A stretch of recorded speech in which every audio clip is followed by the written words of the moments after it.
You want to know what's great about preaching sermons on a video instead of live is that I can pause the tape whenever I need to blow my nose when I have a cold. So, like right now. Anyways, the passage that we're covering this week is the second half of Romans chapter 10, starting in verse 14. So if you have a Bible, you want to have that handy, open it up on your app or the Bible in your lap. Do you remember the first time that you heard the gospel? And when I use the word gospel, I want you to understand that's a loaded word. It's Greek for the good news. Do you remember the first time that you heard the story of Christ and realized this is good news? This is not just history. It's not just another list of rules to follow. But this is a gift that's given to me. Do you remember the first time that registered? What we're doing in this section of the chapter is we're transitioning out of where he ended the thought last week, which was that all who call upon the name of the Lord shall be saved. And now he's going to go in and go, but how will they call upon the name of the Lord if they never hear the gospel? And how will they hear if you never tell them? And how will you tell them if you never see yourself as sent? And so we're going to start really just charging right into this by saying believing the gospel leads to proclaiming the gospel every time. That if you believe the gospel, you will proclaim the gospel. If you believe that all who call upon the name of the Lord shall be saved, then you're going to let everybody know about that. This is just part of our identity as missionaries, as Christians in a fallen world.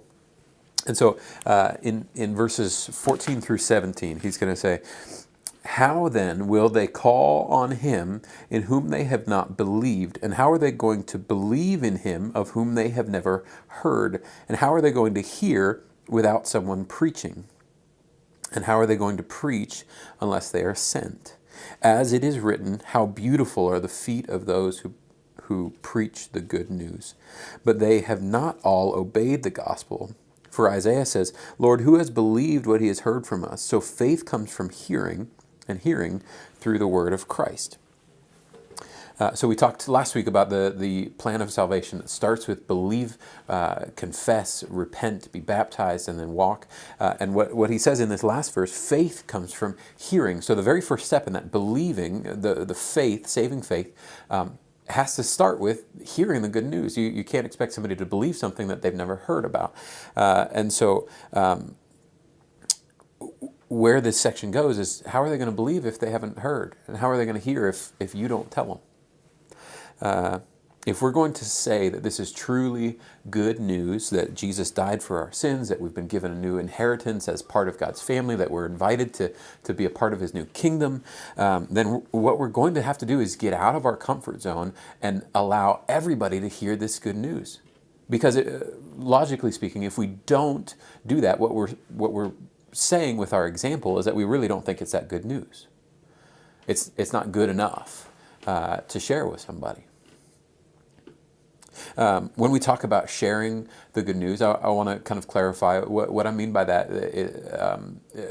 The church word for it is evangelism.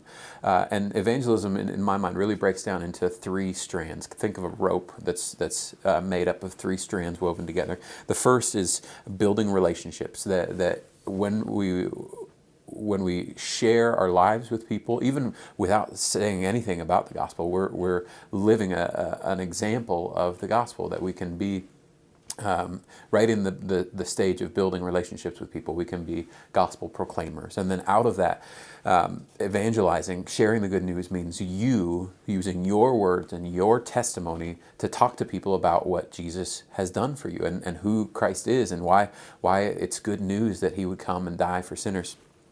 And then the third strand is that we invite people to be part of our community of believers and be a part of this accountability and network that comes when we surround ourselves with other believers. And so when in American trains of thought, when we talk about evangelism, usually what comes into your head is, I should invite friends to church. And while that's not wrong, it's incomplete.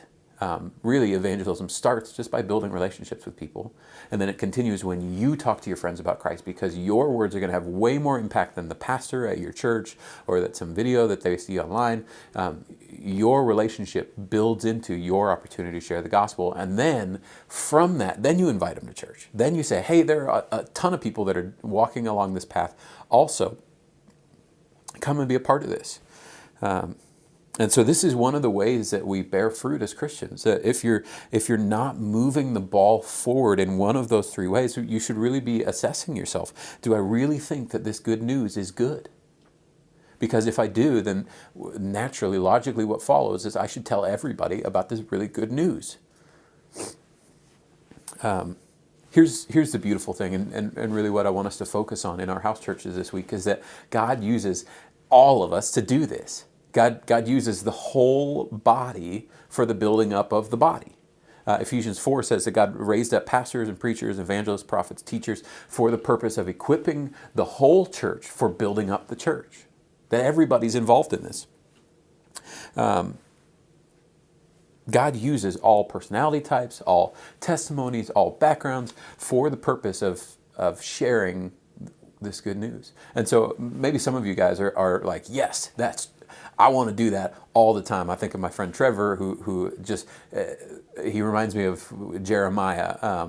There's a passage in Jeremiah where he says, your word is like fire shut up in my bones. I cannot contain it, and I won't even try.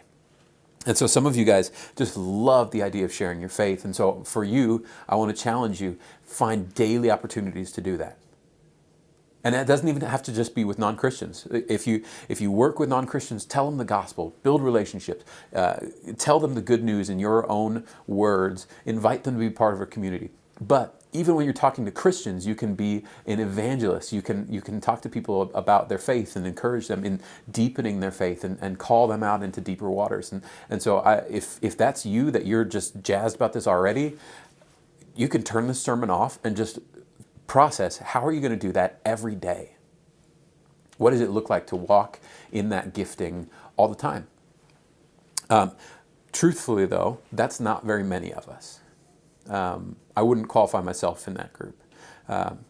Some of us are on the far end of that testimony, and you would say you're just terrified of the idea of sharing your faith.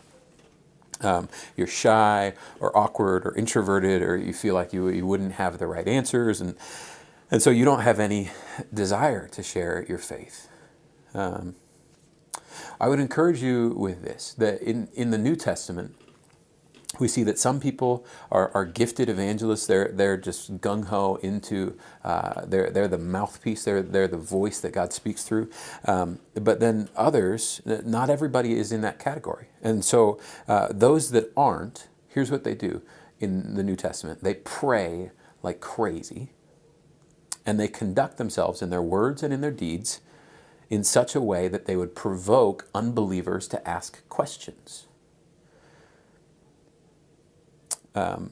We would call this living a questionable life. That through your life, through your words, you would invite people to ask questions. What is different about you? And out of that, then we can enter into an evangelistic dialogue. Out of that questionable life, then somebody says, what's different? Then you say, hey, let's talk about Jesus. Or invite your evangelistic friend to talk about him.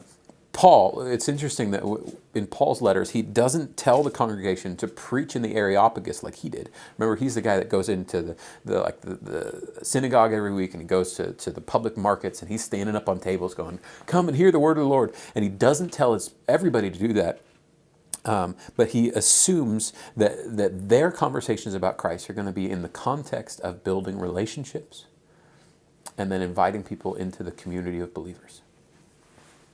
In the first century, when Paul's letters were written, nothing would be more questionable than a slave who loved his master, or a young man who was self-disciplined, or an old woman who didn't engage in gossip and slander. If you read Titus 2, he says, slaves, be in submission to your masters. Young men, be self-controlled. Old women, don't engage in gossip and slander. And by doing that, that was such a questionable behavior that people would have to go, what is your deal? Now, our challenge, that was Paul's challenge to his people, to live questionable lives. And our challenge is to find what is similarly questionable in our 21st century environment. I don't think it's questionable in our culture to go to church every week. Just people around the water cooler, like, what'd you do this weekend? I went to church. Okay, move on. Some of you may be still kind of trying to decide if you believe this for yourself. And so the idea of sharing something that you're not even 100% certain about is scary. Let me challenge you with this. You can't ask a question that hasn't already been asked. You can't find a problem that Christians haven't been dealing with already for thousands of years. And so ask your questions. Ask them with your non-believing friends. Find somebody who'll be like, I'm trying to walk this path of faith, but I just don't get, like, how can bad things exist in a world where God is sovereign? Does this stack up to you? And invite conversation. It's bring your questions, bring your doubts. And God can work through those questions and through those doubts and redeem not only your heart, but your friends. Don't be afraid to ask questions. Most likely, you're not in either of those camps. You're not the hardcore, like, evangelist that just can't wait to talk to your friends about Christ, and you're not the introvert, barely don't want to talk to anybody. You're probably somewhere in the middle. You have the ability to share your faith if somebody asks, but the problem is nobody ever really asks. Your life isn't that questionable. And so what we do is we lie to ourselves and we say, well, everybody around us is already a believer, or they're hard-hearted to the gospel, and I'm trying my hardest. That's a lie. Other people are better at this anyway. I'll just leave it to them. I'll mess it up. I'll ruin my relationships. If I bring up Jesus, they won't want to be friends with me anymore. And I want to ask you to just cut through the bull crap. What we do is we try to take the live questionable lives route, which is great, but we don't really live that questionably. We say, people are going to ask about my faith, but really, are you that different from your friends? Live questionable lives, absolutely. But some of you guys, it's cowardice. I'll speak to myself here. Sometimes it's cowardice. Live questionable lives, but sometimes there's a field ripe for harvest right in front of you. Just open your mouth. You see somebody in pain or grieving, ask what's up. Ask if you can pray for them.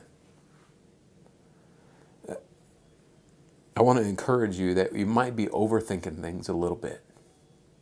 You might be allowing your own human nature to get in the way of God's calling to you as a missionary. It's been helpful for me to read 1 Corinthians chapter 3, where Paul says, I planted, Apollos, that's another missionary, he watered, but God was the one that made this grow. So I was involved in your conversion, Apollos was involved in your conversion, but God was the one that made it all work. And sometimes I think we put too much pressure on ourselves to be the ones that water and plant and make it grow. And God says, that's my job, dude. We might put too much pressure on ourselves that we would have to be able to answer everybody's questions or give a perfect gospel pitch. And the truth is, you only have a part to play in your friends coming to know Christ. Play your part. Do it well, but don't try to take ownership of the whole thing. I can be faithful in planting a seed, or I can be faithful in trying to water that seed. I can try to answer somebody's questions or try to be still with them in their grief. But God does the important part of making that into something meaningful. And so even if you're just a baby in faith, you can play a part in this. Even if you're brand new to Christianity, you can play your part. You can have conversations in your network. Even if you don't have the right answers, you say, I don't know, let's Google it. Let's talk to somebody that we trust. Let's talk to our house church pastor. It gets easier with experience. So everybody, I want to invite the whole church into this. Your responsibility is to be a missionary to your network, to the people that you work with, to the people that you live with, to the people that you your friends, your family. If you drop the ball, nobody else can pick it up. If you abdicate your responsibility to be a missionary, a light into those dark places, they'll miss out. So don't give up on that. In our house churches this week, we want to be talking about what does it look like for the whole body to come together. What part can I play? What part can you play? How do we do this together? What does teamwork and synergy look like when it comes to evangelism and building the church? I'm excited to see what fruit comes out of this. I'm excited to see what kind of conversations happen in our house churches. Love you guys. You're not dismissed. You are sent.